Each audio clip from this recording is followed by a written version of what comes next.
Guten Tag an alle, ich bin Peter. Adele, weißt du, was ich neulich bemerkt habe? Ich habe mit einem Deutschen gesprochen und er hat mich gefragt, ob ich aus Deutschland komme. Willkommen zurück bei Wow Spoken German, liebe Zuhörer. Peter, das ist ja fantastisch. Was hast du ihm gesagt? Ich habe einfach gelächelt und gesagt, nein, ich lerne nur sehr gern Deutsch. Er war wirklich überrascht. Und weißt du, Adele, ich glaube, das Geheimnis ist gar nicht so kompliziert. Oh, das klingt spannend. Ich bin neugierig. Was meinst du damit? Was ist dein Geheimnis? Und liebe Zuhörer, habt ihr auch schon so ein Erlebnis gehabt? Schreibt es uns in die Kommentare. Also das erste und wichtigste Geheimnis ist ganz einfach. Man muss wie ein Deutscher denken. Nicht nur Wörter lernen, sondern die Sprache fühlen. Klingt das seltsam? Nein, das klingt eigentlich sehr interessant. Aber wie macht man das genau?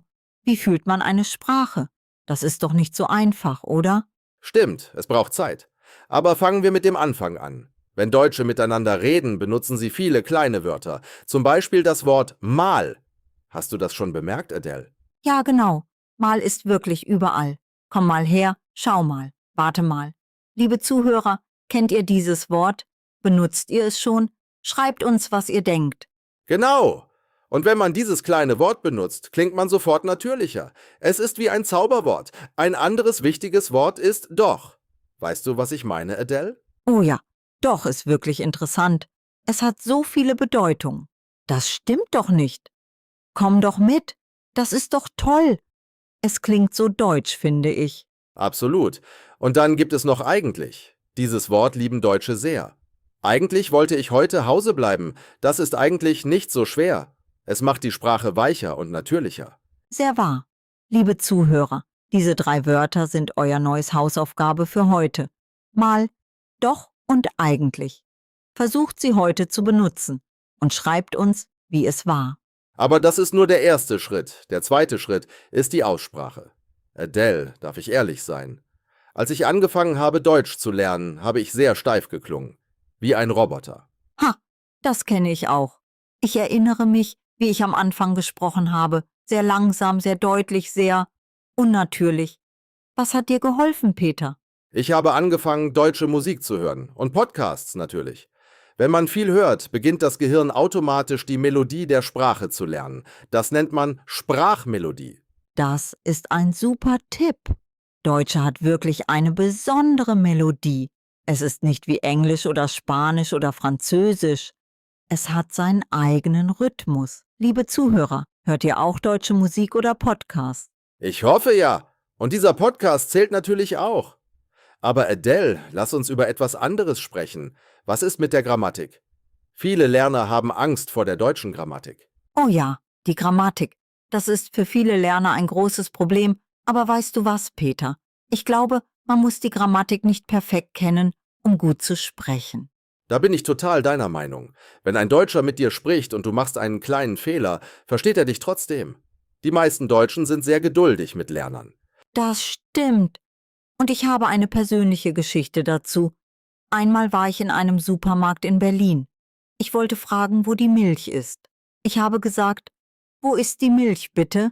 Mit einem kleinen Fehler. Und? Was ist passiert? Ich bin gespannt. Liebe Zuhörer, könnt ihr raten, was passiert ist? Schreibt eure Antwort in die Kommentare. Der Mann im Supermarkt hat mich einfach zur Milch geführt und hat dabei gelächelt. Er hat gesagt, kein Problem, Sie sprechen gut Deutsch. Ich war so glücklich. Das ist eine wunderbare Geschichte. Das zeigt genau, worum es geht. Kommunikation ist das Ziel, nicht Perfektion. Und das ist eine sehr wichtige Lektion für alle Deutschlerner. Absolut. Aber Peter, lass uns jetzt über einen anderen wichtigen Punkt sprechen. Was ist mit dem Alltag? Wie kann man im Alltag mehr Deutsch üben? Sehr gute Frage. Also, ich habe eine Methode, die mir sehr geholfen hat. Ich nenne sie die deutsche Brille. Weißt du, was ich meine, Adele? Die deutsche Brille? Das ist neu für mich. Erkläre es uns. Und liebe Zuhörer, seid ihr auch neugierig? Ich bin sicher, ihr wollt das auch hören. Also die deutsche Brille bedeutet, man schaut die Welt um sich herum auf Deutsch. Zum Beispiel, wenn ich aufwache und Kaffee mache, denke ich mache Kaffee. Der Kaffee ist heiß, ich trinke meinen Kaffee. Auf Deutsch natürlich. Oh, das ist eine brillante Idee. Man macht quasi eine innere Übersetzung, aber ohne es wirklich zu übersetzen. Man denkt direkt auf Deutsch. Das ist genau das, was Muttersprachler machen. Genau. Und je mehr man das macht, desto natürlicher wird es. Am Anfang ist es vielleicht etwas langsam, aber nach ein paar Wochen merkt man einen großen Unterschied. Ich finde das wirklich toll, Peter. Liebe Zuhörer, wollt ihr das auch versuchen? Fang heute an. Wenn du deinen Kaffee machst oder dein Frühstück isst, denk auf Deutsch darüber nach. Und noch eine Sache. Sprecht mit euch selbst. Ich weiß, das klingt vielleicht komisch, aber es hilft wirklich. Wenn ich alleine bin, spreche ich manchmal laut auf Deutsch. Ha, das mache ich auch. Meine Katze denkt wahrscheinlich, ich bin verrückt. Aber es funktioniert wirklich. Man wird sicherer und flüssiger. Liebe Zuhörer, habt ihr schon mit euch selbst auf Deutsch gesprochen? Adele, ich habe noch einen wichtigen Tipp. Es geht um das Lesen. Viele Lerner denken, Lesen ist langweilig. Aber ich habe eine Lösung gefunden. Ich bin neugierig. Was ist deine Lösung? Lesen ist tatsächlich sehr wichtig für das Sprachenlernen. Aber viele Lerner vermeiden es, weil sie denken, es ist zu schwer. Meine Lösung ist, lest Dinge, die euch wirklich interessieren. Wenn ihr Fußball mögt, lest über Fußball auf Deutsch. Wenn ihr kochen mögt, lest deutsche Rezepte. Wenn ihr Musik mögt, lest über eure Lieblingsband auf Deutsch. Das ist so ein einfacher, aber genialer Tipp. Wenn das Thema interessant ist, vergisst man, dass man gerade eine Fremdsprache liest. Man liest einfach, weil man es will. Genau. Und das Gehirn lernt dann automatisch neue Wörter und Strukturen, ohne dass man sich große Mühe geben muss. Es fühlt sich nicht wie Arbeit an. Wunderbar. Liebe Zuhörer, welche Themen interessieren euch? Schreibt es uns. Wir würden gerne wissen, über was ihr gerne auf Deutsch lest oder lesen möchtet. Adele, ich möchte jetzt über etwas sprechen, das ich sehr wichtig finde. Es ist das Thema Fehler.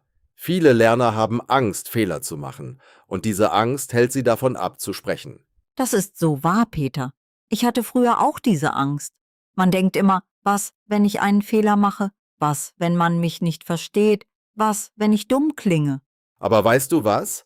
Diese Angst ist der größte Feind des Sprachenlernens. Wenn man nicht spricht, lernt man nicht. Es ist wie Fahrradfahren. Man fällt ein paar Mal, aber dann lernt man es. Das ist ein so schöner Vergleich. Fahrradfahren lernt man auch nicht aus einem Buch. Man muss es einfach versuchen. Und mit Sprachen ist es genauso. Liebe Zuhörer, stimmt ihr zu? Und hier ist eine gute Nachricht. Deutsche Muttersprachler sind meistens sehr freundlich zu Lernern. Sie helfen gerne. Sie sind froh, wenn jemand ihre Sprache lernt. Das stimmt wirklich. Ich habe das viele Male erlebt.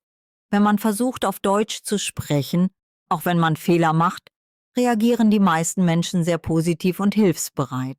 Also, liebe Zuhörer, habt keine Angst. Öffnet den Mund und sprecht Deutsch. Jeder Fehler ist eine Lernchance. Jedes Gespräch macht euch besser. Das ist die Wahrheit. Sehr gut gesagt, Peter. Und ich möchte noch einen letzten wichtigen Tipp hinzufügen. Es geht um Konsistenz. Was meinst du damit, wie wichtig Regelmäßigkeit ist? Oh, das ist vielleicht der allerwichtigste Punkt.